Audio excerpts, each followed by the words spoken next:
হাওয়াবার্তা চ্যানেলে আপনাদের প্রত্যেককে স্বাগত জানাচ্ছি। নিম্নচাপ সরছে এবং নিম্নচাপ যেটা জানা যাচ্ছে যে উত্তর উড়িষ্যা এবং সংলগ্ন জায়গা থেকে আরও ছত্তিশগড়ের দিকে এগোচ্ছে এবং নিম্নচাপের গতির কিছুটা পরিবর্তন হতে পারে। নিম্নচাপ আবার ব্যাক করতে পারে কিছুটা বাংলার দিকে, যার ফলে আবার দুর্যোগের পূর্বাভাস নতুন করে রয়েছে। বাংলার 5টি জেলাতে লাল সতর্কবার্তা জারি রয়েছে 8 তারিখের দিকে। এই সমস্ত বিষয়ে আপনাদের দেখিয়ে দেবো, জানিয়ে দেবো, শেষ পর্যন্ত সঙ্গে থাকবেন। আশা করছি এই তথ্য বা ইনফরমেশান আপনাদের বেশ কিছুটা ভালো লাগবে, কাজে লাগবে। চ্যানেলকে সাবস্ক্রাইব করে রাখবেন, একটি লাইক করতে ভুলবেন না।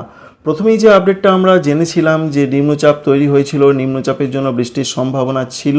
তো আজকে রাত পর্যন্ত এবং আগামীকাল সকালও পর্যন্ত যা পূর্বাভাস রয়েছে, পশ্চিমবঙ্গের দক্ষিণবঙ্গের কয়েকটি জেলাতে একটু ভারী বৃষ্টির চান্স এখনও রয়েছে। তার মধ্যে বলে দেওয়া হয়েছে যে দক্ষিণ 24 পরগনা রয়েছে, বাঁকুড়া, পুরুলিয়া, সঙ্গে রয়েছে পশ্চিম বর্ধমান, দু এক জায়গায় পূর্ব বর্ধমানের বীরভূম জেলার দিকে দু এক জায়গায় ভারী বৃষ্টিপাতের চান্স রয়েছে। তবে অধিকাংশ জায়গাতেই পশ্চিমবঙ্গের দক্ষিণবঙ্গের প্রত্যেকটা জেলাতে বৃষ্টি হবে, ঝোড়ো হাওয়া থাকবে, এমনটা জানিয়ে দেওয়া হয়েছে। ঠিক তেমনটাই চলছে। দফায় দফায় কোথাও কোথাও বৃষ্টি হচ্ছে, কোথাও বা এই মুহূর্তে বন্ধ রয়েছে। তবে যেটা দেখতে পাওয়া যাচ্ছে, আমরা বিকাল থেকে রাত পর্যন্ত যদি কাউন্ট করার চেষ্টা করি, তো রাতের দিকে মূলত বৃষ্টির সম্ভাবনা বেশ কিছুটা কম রয়েছে। তবে বৃষ্টি কিন্তু যে একেবারে বন্ধ হয়ে যাবে তা নয়। বীরভূম, মুর্শিদাবাদ এদিকে বৃষ্টির সম্ভাবনা থাকছে। অন্যদিকে পশ্চিম দিকে জেলাগুলোতে বিক্ষিপ্ত বৃষ্টি চলবে, অর্থাৎ বৃষ্টিটা আস্তে আস্তে কমতে থাকবে, এমনটাই দেখতে পাওয়া যাচ্ছে দক্ষিণবঙ্গের জন্য। আর নিম্নচাপের গতি প্রকৃতি যদি আমরা প্রথমেই একবার দেখার চেষ্টা করি যে নিম্নচাপের গতি প্রকৃতি কোন দিকে আগামী সময় যেতে চলেছে। নিম্নচাপের ক্ষেত্রে আমরা জানি যে নিম্নচাপটা প্রবেশ করেছিল এবং সেটা পশ্চিম এবং উত্তর পশ্চিম দিক দিয়ে ঠিক এইভাবে সরছে। তবে জানা যাচ্ছে বিশেষ করে এটা আরও কিছুটা এগোনোর পর উত্তর পশ্চিম দিকে খাড়াভাবে এগোনোর সম্ভাবনা রয়েছে। বিশেষ করে পূর্ব মধ্যপ্রদেশ এবং রয়েছে দক্ষিণ ঝাড়খণ্ড, এই সমস্ত জায়গার দিকে যখন আস্তে আস্তে ক্রস করে চলে যাবে, তখন সেটি আবার একটু উত্তর পশ্চিম দিকে এগোতে পারে। এই উত্তর পশ্চিম দিকে এগিয়ে যাওয়ার পর সেটা আবার কিন্তু কিছুটা উত্তর পূর্ব দিকে বাঁক নিতে পারে, এমন একটা সম্ভাবনা রয়েছে। আর এই উত্তর পূর্ব দিকে বাঁক নেওয়ার জন্যই বাংলার দিকে দুর্যোগটা বাড়বে। এখনও পর্যন্ত যেটা পূর্বাভাস রয়েছে, এই নিম্নচাপ কিন্তু পশ্চিম এবং উত্তর পশ্চিম থেকে উত্তর পশ্চিমে একটু এগোনোর পর এইভাবে উত্তর পূর্ব দিকে বিশেষ করে বেঁকে যেতে পারে। এই বেঁকে যাওয়ার জন্যই বৃষ্টিপাত বাড়বে পশ্চিমবঙ্গের উত্তরবঙ্গের জেলাগুলোতে, কিছুটা বাড়বে উত্তরবঙ্গ লাগোয়া বীরভূম, মুর্শিদাবাদ, তারপরে বাড়বে উত্তর 24 পরগনা, দক্ষিণ 24 পরগনা, সেটা কয়েকটা দিন পর রয়েছে দক্ষিণবঙ্গের জন্য। তবে উত্তরবঙ্গে বৃষ্টির সম্ভাবনা প্রচণ্ডভাবে রয়েছে 8 তারিখ 9 তারিখ এই নিম্নচাপের জন্যই। কারণ নিম্নচাপটা সরাসরি এইভাবে চলে যাবার সম্ভাবনা খুব কম রয়েছে এবং এই নিম্নচাপ সরে গিয়ে যে এই জায়গাতে এসে নিঃশেষ হয়ে যাবে বা শক্তিহীন হয়ে পড়বে, সেই সম্ভাবনাও কম রয়েছে। সবথেকে প্রবল সম্ভাবনা রয়েছে সেটা বাঁক নেওয়া, সেই বাঁক নেবে উত্তর পূর্ব দিকে। এই রয়েছে নিম্নচাপের গতিপথ। এবার আপনাদের দেখানোর চেষ্টা করব যে এর জন্য বৃষ্টির সম্ভাবনা কীরকম দেখতে পাওয়া যাচ্ছে। রাত পর্যন্ত সময় বা রাতের দিকে সেইভাবে তো বৃষ্টিপাত দেখতে পাওয়া যাচ্ছে না। তবে মাঝ রাত থেকে বৃষ্টিপাত বাড়তে পারে ঝাড়খণ্ডের দিকে, ভারতবর্ষের ঝাড়খণ্ড রাজ্য, বিহার রাজ্য, এছাড়া উত্তরপ্রদেশের দিকে বৃষ্টি বাড়বে। সঙ্গে পশ্চিমবঙ্গের ক্ষেত্রে পুরুলিয়া, বীরভূম, মুর্শিদাবাদ এদিকে কিছুটা বৃষ্টি বাড়বে। দক্ষিণ 24 পরগনার দিকে বৃষ্টি বাড়বে এবং ভারী বৃষ্টির চান্স রয়েছে। এর পাশাপাশি উত্তরবঙ্গের জেলাগুলোতে ভারী বৃষ্টির চান্স রয়েছে। দার্জিলিং, কালিম্পং, জলপাইগুড়ি, কুচবিহার, আলিপুরদুয়ার, সঙ্গে উত্তর দিনাজপুর, দক্ষিণ দিনাজপুর, মালদহ, এই প্রত্যেকটা জেলার দু এক জায়গায় ভারী বৃষ্টির চান্স রয়েছে। সেটা আজ রাত থেকেই কিন্তু বৃষ্টি বাড়ার সম্ভাবনা তৈরি হতে পারে। এবং আগামীকাল থেকে যা পূর্বাভাস রয়েছে, আগামীকাল বলা হয়েছে যে বৃষ্টির সম্ভাবনা দক্ষিণবঙ্গে অনেকটা কমে যাবে। তবে পশ্চিম দিকের জেলাগুলোতে বৃষ্টি কমবে ঠিক কথাই, কিন্তু বৃষ্টিটা সেখানে কিছুটা থাকবে। যেমন রয়েছে পুরুলিয়া, পশ্চিম বর্ধমান, বীরভূম, কিছুটা মুর্শিদাবাদ, এই জেলাগুলোর দিকে কিন্তু হালকা থেকে মাঝারি দু এক জায়গায় একটু ভারী বৃষ্টি হতে পারে। সেটা মূলত একটু বেলা পর্যন্ত সময়, বেলার পর থেকে সেই বৃষ্টিও আরও সরে যাবে। ঝাড়খণ্ডের দিকে আগামীকাল সকাল পর্যন্ত দু এক জায়গায় ভারী বৃষ্টিপাত হতে পারে। অবশ্যই দেখতে পাচ্ছেন ধানবাদ রয়েছে, সঙ্গে পার্শ্ববর্তী জায়গাগুলোর দিকে এরকম একটা সম্ভাবনা থাকছে। এর পাশাপাশি ত্রিপুরা, মণিপুর, মিজোরাম, নাগাল্যান্ড, এই যে রাজ্যগুলো রয়েছে, এখানেও বৃষ্টির সম্ভাবনা থাকছে আগামীকাল 7 তারিখের দিকে। সঙ্গে রয়েছে দক্ষিণ বাংলাদেশ, উপকূলীয় জায়গাগুলোতে মাঝারি থেকে দু এক জায়গা ভারী বৃষ্টি হবে। কিন্তু আগামীকাল 7 তারিখে মঙ্গলবার পশ্চিমবঙ্গের দক্ষিণবঙ্গে পশ্চিম দিকের জেলাগুলোতে সকালের দিকে বা একটু বেলা পর্যন্ত সময় কিছুটা বৃষ্টিপাত হলেও মূল কথা রয়েছে সেটা বিক্ষিপ্ত বৃষ্টিপাত হবে।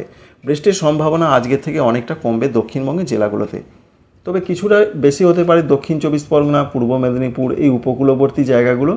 ওভারঅল দেখতে গেলে প্রত্যেকটা জেলার দিকে বৃষ্টিপাত দক্ষিণবঙ্গে অনেকটা কমতে চলেছে। এর পাশাপাশি দক্ষিণ বাংলাদেশের বৃষ্টিটা কিন্তু থাকছে আগামীকাল। ত্রিপুরা, মণিপুর, মিজোরাম, নাগাল্যান্ড, ভারতবর্ষের এই রাজ্যগুলোতে যথেষ্ট পরিমাণে বৃষ্টি হবে, বেশি পরিমাণে বৃষ্টির সম্ভাবনা রয়েছে আগামীকাল মঙ্গলবার। এছাড়া রয়েছে বাংলাদেশের চট্টগ্রামের দিকে প্রচণ্ড বৃষ্টি দু এক জায়গায় হতে পারে, এরকমই পূর্বাভাস রয়েছে 7 তারিখে। 8 তারিখে যদি আমরা দেখি, 8 তারিখের দিকেও পশ্চিমবঙ্গে, দক্ষিণবঙ্গের দিকে বৃষ্টির সম্ভাবনা বেশ কিছুটা কম, সেটা বিক্ষিপ্ত টাইপের হবে, হালকা মাঝারি বিক্ষিপ্ত কিছু কিছু জায়গা হবে। ঝাড়খণ্ডেও বিরাট ধরনের বৃষ্টির কোনো সম্ভাবনা নেই। আর 8 তারিখে কিন্তু পশ্চিমবঙ্গের, উত্তরবঙ্গে রেড অ্যালার্ট জারি রয়েছে, প্রবল বৃষ্টির সঙ্গে দমকা ঝড়, সঙ্গে রংপুর বাংলাদেশের, ভারতবর্ষের আসাম, মেঘালয়, অরুণাচল প্রদেশ প্রবল বৃষ্টির চান্স বা সম্ভাবনা থাকবে। এটা মূলত নিম্নচাপের জন্যই। নিম্নচাপ অবস্থান করছে এবং তা থেকে একটি অক্ষরেখা পাহাড় এলাকা বরাবর সেটা বিরাজ করবে, যার ফলে উত্তরবঙ্গের জেলাগুলোতে বৃষ্টিপাত বাড়তে চলেছে এবং লাল সতর্কবার্তার মতন অর্থাৎ 20 সেন্টিমিটারেরও বেশি বৃষ্টিপাত হবে ওপরের জেলাগুলোতে, দার্জিলিং, কালিম্পং, জলপাইগুড়ি, কুচবিহার, আলিপুরদুয়ার জেলাতে। কিন্তু নিচের দিকের জেলাগুলোয় অতটা হবে না, বেশ কিছুটা কম হবে। আর 8 তারিখে দক্ষিণবঙ্গে আপনাদের বলে দিয়েছি বিক্ষিপ্ত বৃষ্টি প্রত্যেকটা জেলার দিকেই হবে। 9 তারিখেও পশ্চিমবঙ্গে, দক্ষিণবঙ্গে বৃষ্টির সম্ভাবনা অনেকটা কম, বিক্ষিপ্ত কিছু কিছু জায়গাতে হবে, বিরাট ধরনের বৃষ্টির চান্স কিন্তু খুব কমই রয়েছে। কিন্তু উত্তরবঙ্গের জেলাগুলোতে ব্যাপক বৃষ্টি চলবে 9 তারিখেও। 9 তারিখেও অরেঞ্জ অ্যালার্ট, রেড অ্যালার্টের মতো বৃষ্টিপাত আমরা দেখতে পাচ্ছি। দেখতেই পাচ্ছেন দার্জিলিং, কালিম্পং, জলপাইগুড়ি, কুচবিহার, আলিপুরদুয়ার এই জেলাগুলোর যা পরিস্থিতি রয়েছে, প্রায় 48, 49, 50 মিলিমিটার পর্যন্ত বৃষ্টির সম্ভাবনা দেখা যাচ্ছে। সুতরাং ওপরের জেলাগুলোতে ব্যাপক বৃষ্টির চান্স রয়েছে। ঠিক তেমনই বাংলাদেশের রংপুর, সিলেট এদিকেও প্রচণ্ড বৃষ্টি হতে পারে। ভারতবর্ষের আসাম, গোয়ালপাড়া, গুয়াহাটি, দিসপুর, জোরহাট, শিলচর এই সমস্ত জায়গাতে বেশ ভারী বৃষ্টির চান্স রয়েছে। 9 তারিখ পর্যন্ত এরকম সম্ভাবনা, কিন্তু 9 তারিখে পশ্চিমবঙ্গের, দক্ষিণবঙ্গের জেলাগুলোতে বিক্ষিপ্ত টাইপের বৃষ্টি হবে এবং 10 তারিখ থেকে পশ্চিমবঙ্গের, দক্ষিণবঙ্গের দিকে বৃষ্টিপাত বাড়তে থাকবে। এবং যা পূর্বাভাস আমরা পেয়েছি, যেটা জানা গেছে, নিম্নচাপ দেখুন আবার ব্যাক করছে উত্তর পূর্ব দিকে, যার জন্য বৃষ্টিপাত বাড়বে একদিকে বিহার, পশ্চিমবঙ্গের উত্তরবঙ্গ অর্থাৎ সাব হিমালয়ান, ওয়েস্ট বেঙ্গল, সঙ্গে পশ্চিমবঙ্গের, দক্ষিণবঙ্গের মধ্যে বীরভূম, মুর্শিদাবাদ, উত্তর চব্বিশ পরগনা, দক্ষিণ চব্বিশ পরগনা, নদিয়া, পূর্ব বর্ধমান এই জেলাগুলোর দিকে নতুন করে আবার বৃষ্টিপাত বাড়তে চলেছে, কিছুটা বাড়বে 10 এবং 11 তারিখ। সঙ্গে উপকূলবর্তী জেলা 24 পরগনা, মেদিনীপুর এদিকেও বৃষ্টি বাড়বে। অবশ্যই ভালো করে লক্ষ্য করুন, নিম্নচাপটি কিন্তু আবার সরে আসছে, অর্থাৎ নিম্নচাপ যে চলে যাচ্ছে, সরাসরি যে এইভাবে নিম্নচাপ তৈরি হওয়ার পর যাচ্ছিল এবং সেটা উত্তর পশ্চিম বা পশ্চিম এবং উত্তর পশ্চিম দিকে চলে যাবে, এমনটা কোনো খবর এখনও পর্যন্ত দেখতে পাওয়া যাচ্ছে না। অর্থাৎ নিম্নচাপ আবার ব্যাক করার সম্ভাবনাই সব থেকে বেশি রয়েছে। নিম্নচাপ এইভাবে যে চলে যাচ্ছে সেরকম কোনো খবর নেই, বা নিম্নচাপ এই জায়গায় এসে নিঃশেষ হয়ে যাচ্ছে তেমনটা খবর নেই। নিম্নচাপ আবার এই রকমভাবে পূর্ব দিকে বা উত্তর পূর্ব দিকে ঘুরে আসবে, যার ফলেই এই সমস্ত জায়গাগুলোতে বৃষ্টি বাড়বে। পশ্চিমবঙ্গে, দক্ষিণবঙ্গে, উত্তর বাংলাদেশে, উত্তর পূর্ব ভারতের দিকে বৃষ্টি নতুন করে বাড়বে। এটাই রয়েছে মূল কারণ বৃষ্টি বাড়ার, নিম্নচাপটা এগিয়ে আসার জন্য বা ঘুরে আসার জন্য উত্তর পূর্ব দিকে। তো বুঝতেই পারলেন কোথায় কেমন পরিস্থিতি আপাতত কয়েকদিন থাকার সম্ভাবনা রয়েছে। তাই এক কথায় বলতে গেলে পশ্চিমবঙ্গে, দক্ষিণবঙ্গে 7 তারিখ, 8 তারিখ, 9 তারিখ বৃষ্টি অনেকটা কমে যাবে, তবে বিক্ষিপ্ত বৃষ্টিটা হবে। আর 7 তারিখ থেকে শুরু করে 12 তারিখ পর্যন্ত উত্তরবঙ্গে ব্যাপক বৃষ্টি হবে নিম্নচাপ ঘুরে আসার জন্য। আর নিম্নচাপ ঘুরে আসার জন্য পশ্চিমবঙ্গের, দক্ষিণবঙ্গের জেলাগুলোতে 10 তারিখ, 11 তারিখ, 12 তারিখ নতুন করে আবার বৃষ্টি ফিরে আসছে।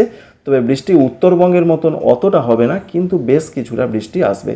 তো সাধারণ মানুষ থেকে চাষি বন্ধুরা অবশ্যই বুঝতে পারলেন যে নিম্নচাপের জন্য কোথায় কি পরিস্থিতি হতে পারে বাংলার জেলায় জেলায়। এই পর্যন্তই খবরটা ছিল। আশা করছি এই তথ্য আপনাদের ভালো লাগবে, কাজে লাগবে। লাইক করবেন, আমাদের চ্যানেলকে সাবস্ক্রাইব করবেন। Thank you friends, thank you for watching.